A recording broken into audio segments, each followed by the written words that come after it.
Today, we're diving into a really powerful idea, a kind of diagnosis for a universal human problem, but more importantly, a prescription for its cure. We're going to be talking about the medicine of right view. So let's start with a question that I think we've all asked ourselves at some point. We all want to be happy, right? I mean, it's the one thing that connects every single one of us. So why does it seem like the things we do to get happy so often end up making us and the people around us miserable? It's this massive paradox that's right at the center of being human. So here's how we're going to break it down. First, we'll dig into that happiness paradox. Then, we'll look at a pretty wild idea, how we actively fuel the fire of our own suffering. We'll diagnose this thing called the mommy's darling effect. And then, we get to the good part, the medicine of right view. And we'll wrap up by seeing how just a tiny 1-degree shift in our thinking can change absolutely everything. All right, so let's start with this big contradiction. No one wakes up in the morning and says, I want to suffer today. Everybody wants joy. And yet, so much of what we do seems to lead us in the complete opposite direction. And here's where we get tripped up. We chase these little hits of pleasure, that amazing meal, a new show, a bit of romance, and we label them joy. We get that temporary good feeling and we think, aha, this is it, this is happiness. But what our source material suggests is that these actions are just planting seeds. And sure, the seed might feel good for a second, but the plant that grows from it, this whole cycle of craving and wanting more and then being disappointed, that plant is suffering. And this brings us to a really powerful metaphor for how this all works. It turns out, instead of putting out the fire of our own discomfort, we're actually the ones keeping it going. The source material explains it with this amazing image. Imagine your dissatisfaction is like a little campfire that's starting to die down. The embers are fading. All you really have to do is nothing. Just let it go out. But we don't, do we? The second we feel that discomfort, we panic and we start throwing more logs on the fire. Okay, so the cycle looks like this. Step 1. A discomfort pops up. Maybe it's boredom, maybe loneliness, whatever. The fire is fading. Step 2. We immediately look for a quick fix. We pick up our phone, we grab a snack, we look for some distraction. That's us throwing a log on the fire. And for a second, we get relief. The flames roar back to life. But then, step 4 happens. The fire burns right through that log, and the discomfort comes back, usually even stronger, demanding more fuel. We never actually solve anything, we just keep the cycle going. So you gotta ask, why? Why do we keep doing this to ourselves? Well, it's because we actually get used to the warmth of that fire. That cycle of craving something and then getting that brief relief, it becomes familiar. And the idea of letting the fire go out completely, of just sitting with our discomfort for a moment without reacting, that feels terrifying. We'd literally rather keep feeding a painful fire than face the cold for a little while. Now, this whole pattern of feeding the fire, it can build up into a really specific mindset, one that causes so much conflict in our relationships. The source gives it a very memorable name, the mommy's darling effect.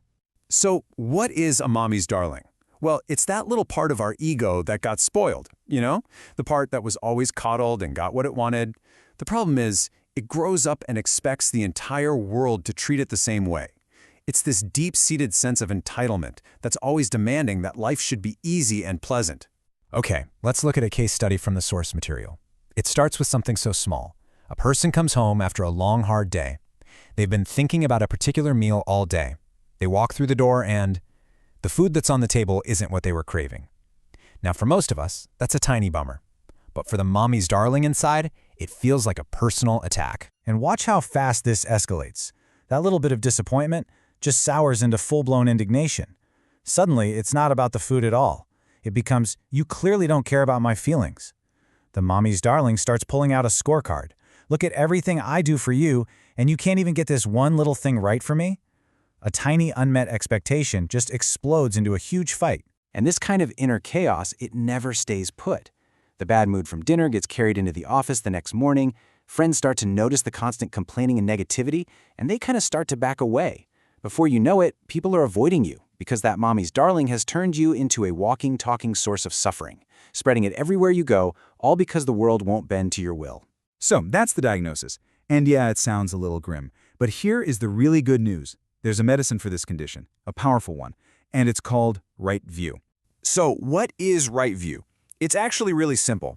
It's just the ability to see things as they are, without all the filters of our ego and our desires and our mommy's darling mindset.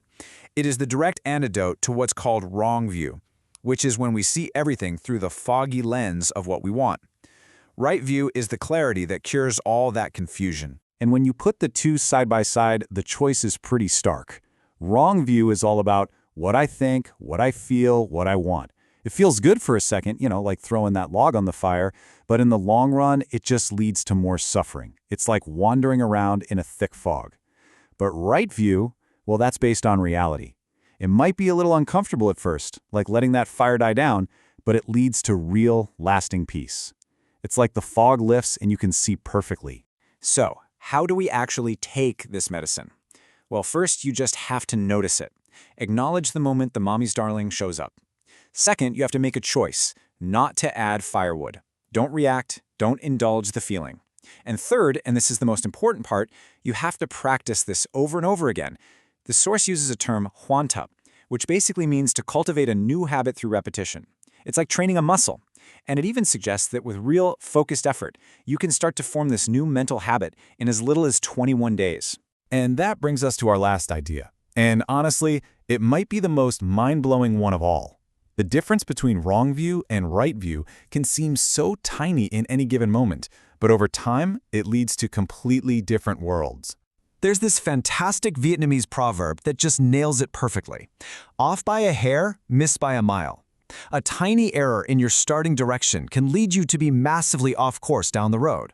And that is the whole point. Both of these paths, wrong view and right view, they start in the exact same spot, our basic desire to be happy. But one path is a straight line to peace. The other path, wrong view, is just 1 degree off. At the beginning, they look like they're going in almost the same direction. But as you keep walking, that 1 degree takes you further and further away from your goal, until you're just lost, wandering forever in the land of suffering, never actually finding the happiness you were looking for. So that leaves us with one last thing to think about. What's one small, tiny, 1 degree shift you can make in your own perspective, maybe even today, the next time you feel that little fire of discomfort start to fade? What would it look like to just watch it for a second, instead of immediately reaching for another log? Because that one tiny shift could change your entire journey.